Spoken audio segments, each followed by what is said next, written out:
their lives, starting new families. At the rate things are going, Sugar House is going to be filled with, it's not going to have the historical integrity and that love that we have for that community, simply because it's just becoming a series of skyscrapers.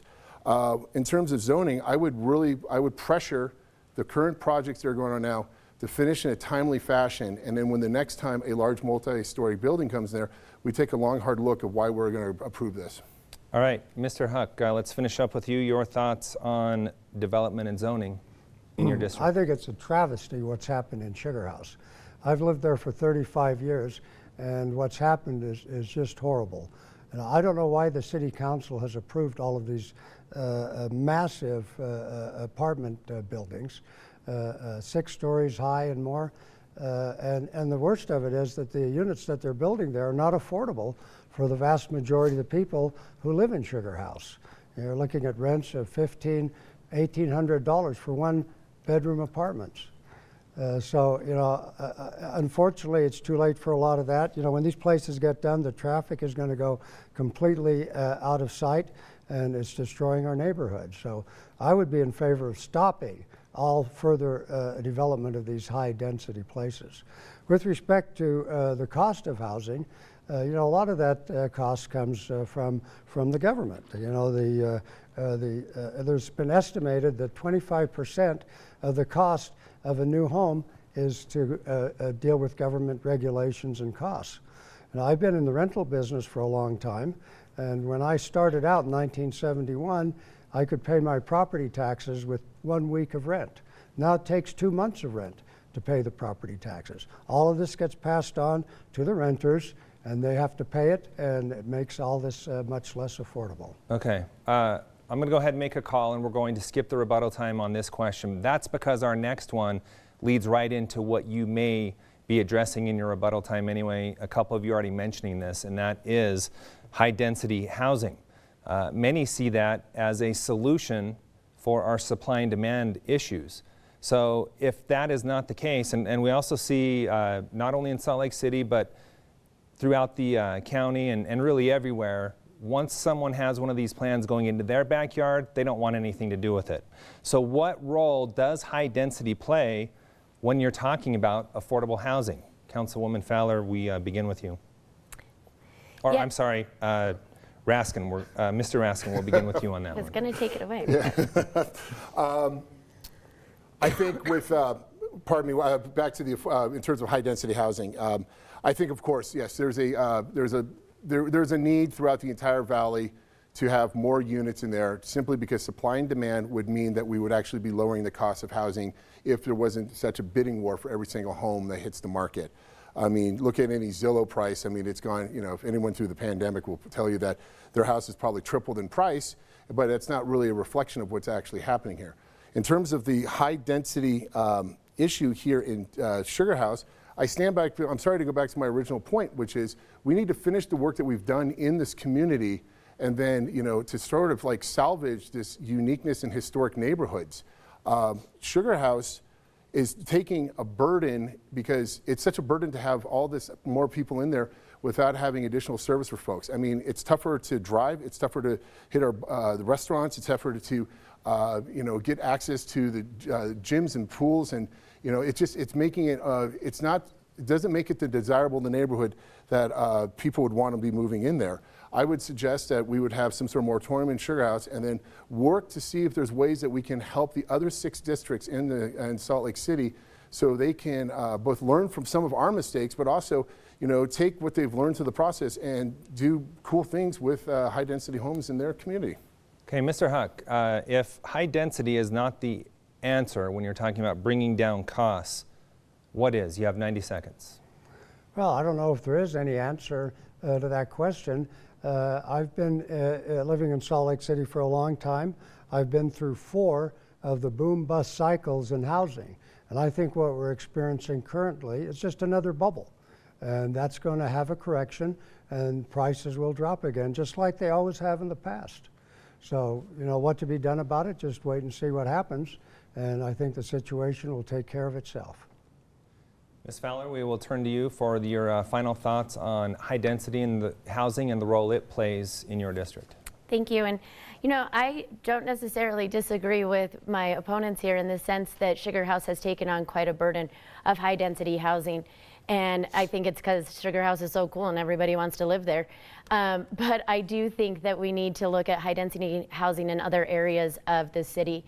I support high density housing, particularly when it is around a transportation hub.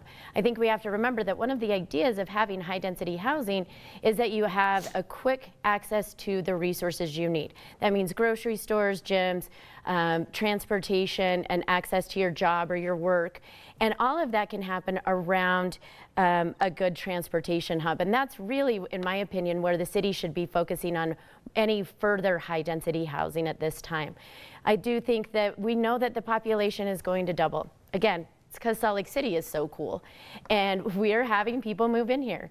We have to be able to plan smartly for that. It is not something that I think we've done in the last couple of decades and that we need to start doing at this time. It goes back to that idea of zoning and planning, but making sure that we're really focusing where all of that is going so that it's beneficial to everybody in the community, to both the single family homes in the neighborhoods and the people in the apartments that are there because they don't want to have to drive and they get on a shuttle or a train and go to everywhere that they need.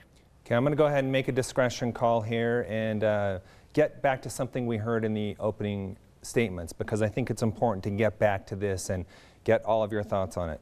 Mr. Huck brought up the declaration of racism within the city. We have now skipped 2 rebuttal sessions, so I'm going to give a minute each to each one of the candidates to address that very issue. Does racism exist in Salt Lake City, and how should it be addressed? Mr. Raskin, the first minute is yours. Absolutely. I think it was one of the best things the city council did is when they voted to say that racism is a public health issue. People of color and even if you want to expand this to our LGBTQ communities, the fact that the first step is a declaration to recognize that there is a problem that we need to start working towards. People of color, African Americans, they have less access to public health. They have less access to higher education. They have higher mortality rates for babies.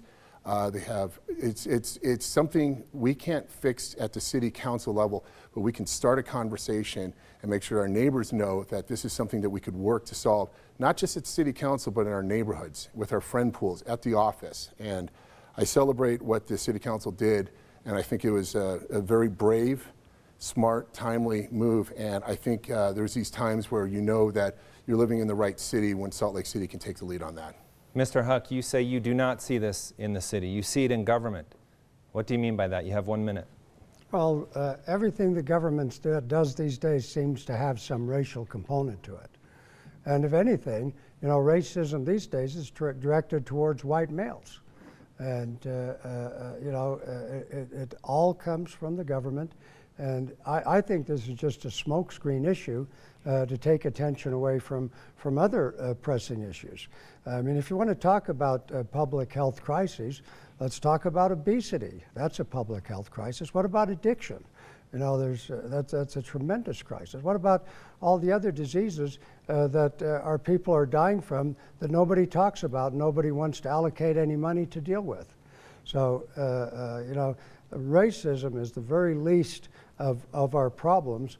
And this whole thing came up in the presidential election last year. Before that, we didn't hear anything about it. And as a matter of fact, we celebrated electing a black president for 2 terms. Okay, your time is up. Councilwoman Fowler, we close off this section with 1 minute from you. Thank you. I want to go back to something that Mr. Huck said, that we don't recognize things that people are dying from. Well, that's exactly what had happened for the last 200 years, is that we weren't recognizing a public health crisis in racism that people are dying from. Mr. Raskin noted that there's lower access to health, to education, to job opportunities, and we have to recognize that this is real and that we have an opportunity to make some change. Going back to our planning and zoning, redlining. We did redlining throughout Salt Lake City at the beginning of Salt Lake City, and it's time for us as Salt Lake City to really look at our zoning practices, because those zoning practices create that discrimination and racism within our communities, and we do have an opportunity to do something as a city, and I am proud to stand here and say that we did what we did in that resolution. Okay, let's go ahead and move on. We're going to talk about the historic drought Utah is experiencing. The worst we've seen it this year in several decades. We all know that if we do not have a good winter and a good snowpack this upcoming year, we're going to be in big trouble. So let's talk about water and the drought. What will you do as a member of the City Council to address that and make sure that we are doing the most responsible things we can? Mr. Huck, you will have a minute 30. I think a large part of the problem is due to the failure of our government to develop the water resources that we have. You know, more than half of the water that comes out of the canyons flows directly into the Jordan River and into the Great Salt Lake. This water is not available for the use of the people of Salt Lake City. We need to find a way to develop our water resources to keep pace with the rapidly increasing population. Other than that, what can you do? You know, you cannot control the climate. As a matter of fact, as an example of that, we only need to look back 20,000 years, which is very recent in geological terms, and we'd all be under 500 feet of water right now.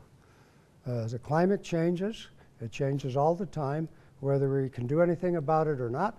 And so developing our water resources is the only way to protect against these droughts in the future.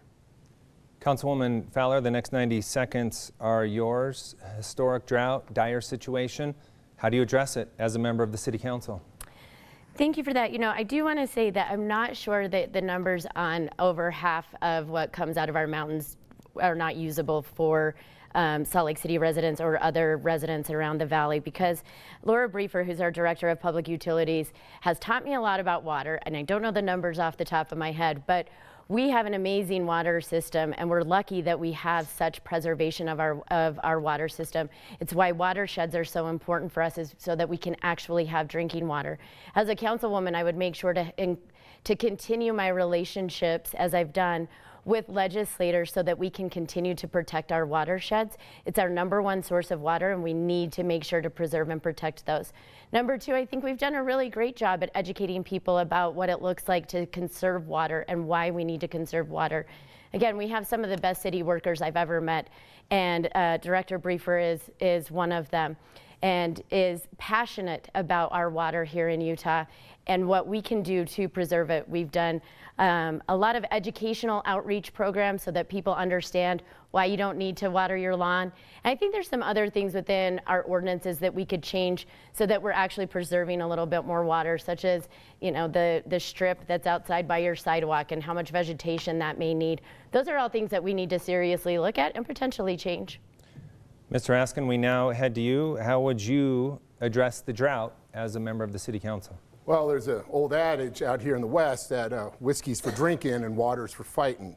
And if we're going to continue having this growth, we need to make sure that water is a priority. I would like to start with, like, what can the City Council actually do? Well, I would start with any kind of new construction that the city is going to be financed or a part of. We would put as many water-saving measures into there. In addition to that, new construction here, I would hold them to better toilets, lower flow faucets, and other manufacturing solutions that can actually do retaining. But I think a lot of this is going to come down to really networking and connecting with the people. There was a campaign that came around. It says yellow is the new green. You know, it's like lawns do come back. We don't need in moments of drought that we're going to be in for quite a while by the looks of it. It's like we need to start changing our lifestyle. We need to be more conscious of how we as citizens consume our water. But at the city level, I would like to improve the technology that goes into our golf courses, into our public parks. You know, I'd like to know that we have better rain sensors. I'd like to see that we'd have affordable rain barrels available for citizens to purchase, or even the city can actually provide for them. And in addition to this, I'd like to make sure that when we talk about water rights in the future, we don't resort to prayer to get sure we have rain here, that we just make sure that we save our Great Salt Lake by having as much that gets filled into there. Okay. Instead of a rebuttal, I want to ask a specific follow-up question on this. Give each of you 30 seconds. Should the city make funds available for residents to help convert to a more drought-friendly landscape at home? We will begin with Mr. Huck on that. No, I don't think that's the answer. I think the answer is to develop our water resources and recognize that the climate is always changing. Just think back to 1983 when we had a river in State Street. There was so much water coming out. This is going to happen again. These are cycles, and the drought will end one of these days, and we'll have plenty of water. Ms. Fowler? Yeah, I mean, the short answer is yes. I do think that we should offer incentives to go to a more water-friendly landscape in people's homes and yards. And I think there are a number of creative ways that we could do this, where instead of a fee to change your landscaping, you would maybe get an incentive. And I think it's something that we definitely need to look at. Mr. Askin, you have the final 30 seconds. Oh, absolutely. I think obviously we need to have some vegetation throughout the entire city to help with the heat that comes down with this. But I think if we could come up with a program that could give some offsets for folks to plant indigenous plants into the community, it's not just saving water at this point in time. We're looking at both our insect population, our bird population, just the natural wildlife that lives in our community.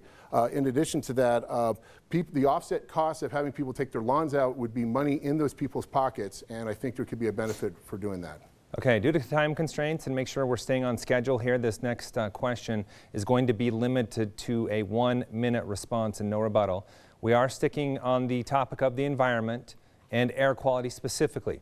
What can you do to reduce the number of red air days in the valley? Ms. Fowler, you have 1 minute. Well, I think one of the most important things that we can do is increase our public transportation. I have been successful in creating a very good relationship with UTA, and UTA, we're one of the only cities that we have an agreement with UTA on how they're going to continue to bring on more bus routes for our city. And really that's what we need to be doing. We need to focus on walkability, bikeability, and public transportation so people get out of their cars and stop driving. I think there's also a way that we can look at developers to be leaders in this area as well. I think that we can not just require, but really mandate that they look at clean building so that we can lower our emissions in that way as well. And again, I go back to the relationships that I've been able to make, where I can ask people of these things that I think will have a big benefit for us. Mr. Askin, what can you do to reduce the number of red air days in the valley? Well, what makes Salt Lake City such a beautiful place, of course, is our mountains, but unfortunately that's also what's causing a lot of the pollution to be trapped in our community. On City Council, I would start looking into expanding for an all-electric fleet for our service vehicles throughout the entire area. I would start mandating ways of us to position ourselves for more solar panels on city-owned buildings and stuff.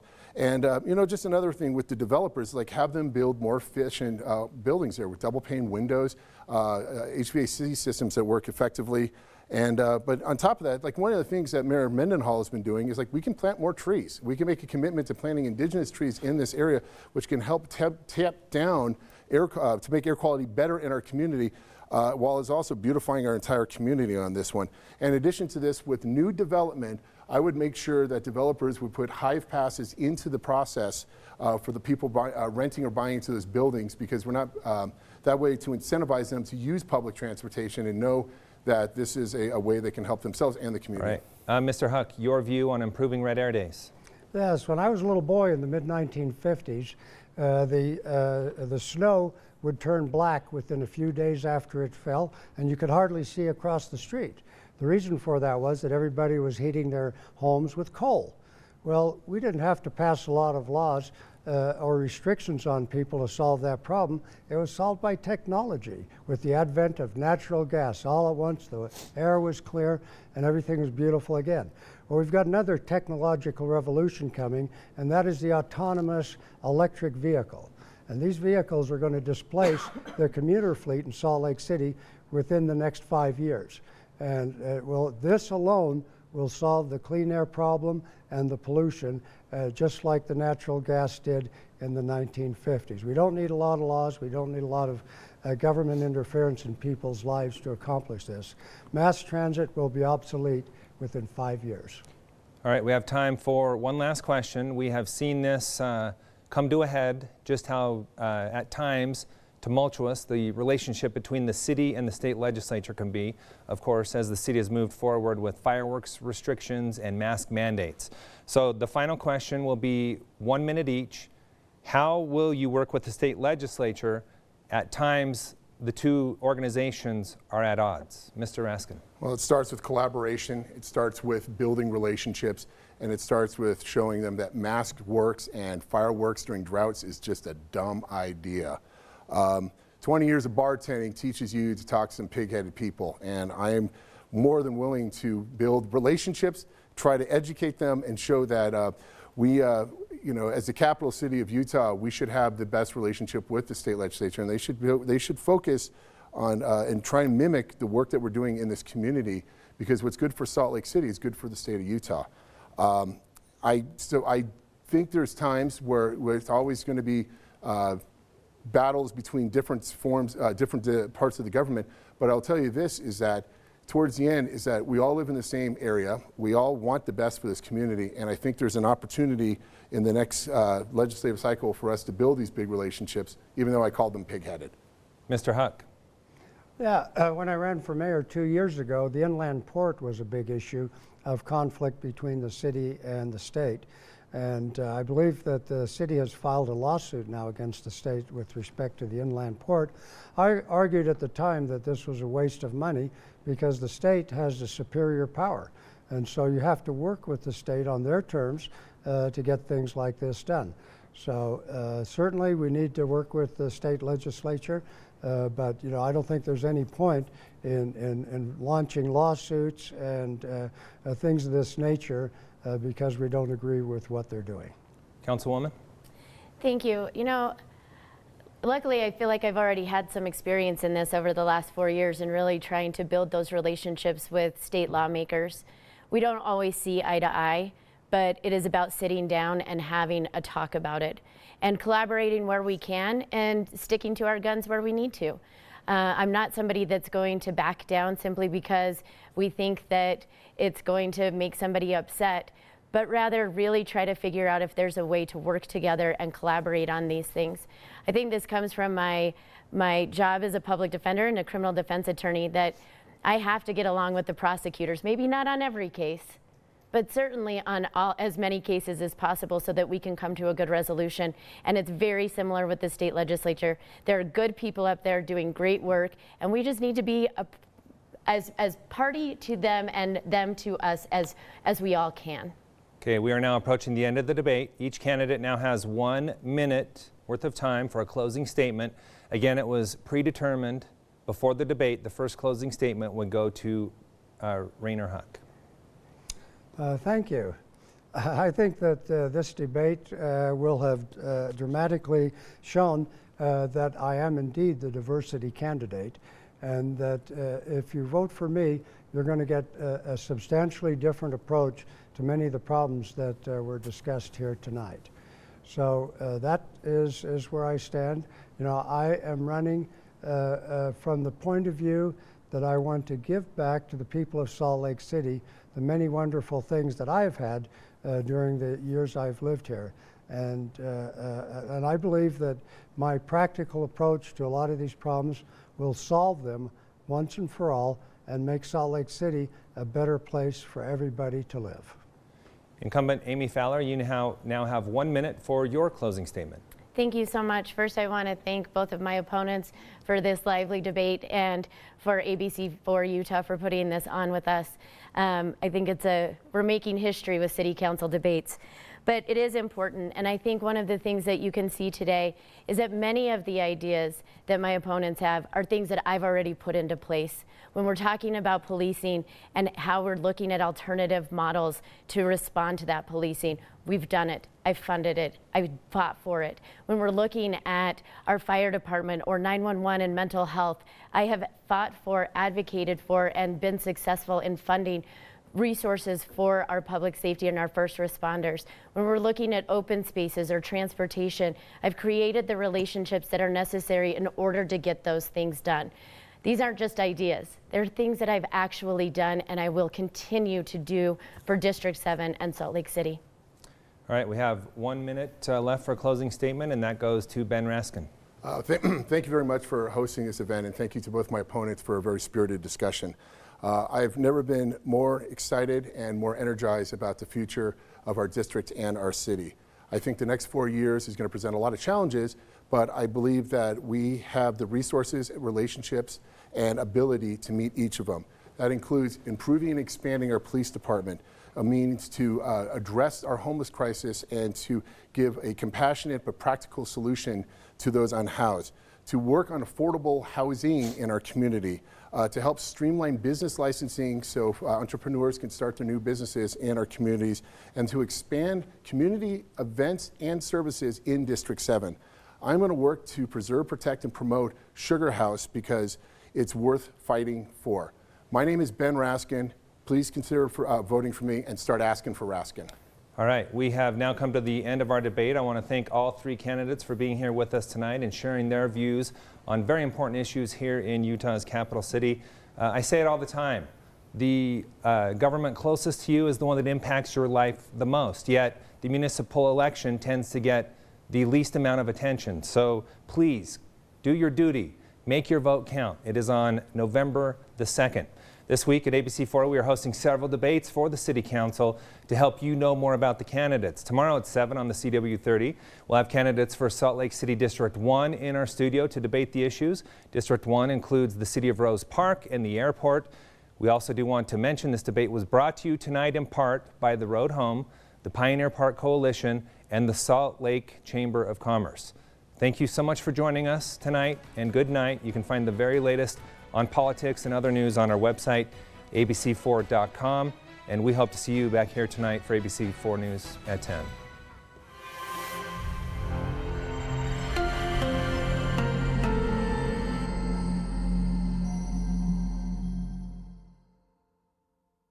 Homelessness has overwhelmed our city and community. My name is Joseph Grenny, and I am part of a team in partnership with Salt Lake City that has decided to help hundreds come off the streets of Utah and not only find a permanent home, but create a new and better way of life. We invite you to join this movement and help us build the Other Side Village. The Village will be a beautiful, secure, and self-reliant neighborhood for the most vulnerable of Salt Lake's homeless, including those with mental and physical challenges. The Village will be a state-of-the-art example of how to help the homeless by providing affordable and permanent housing inside a vibrant community, offering both meaningful employment and easily accessible social and healthcare services. Unlike traditional solutions to homelessness, we'll be applying principles of self-reliance, peer accountability, and connectedness to the Village. This endeavor will be a model in the United States for how to address homelessness in sustainable ways that transform lives and our cities. Join us. To learn how to become part of this life-changing place, visit us at theothersidevillage.com.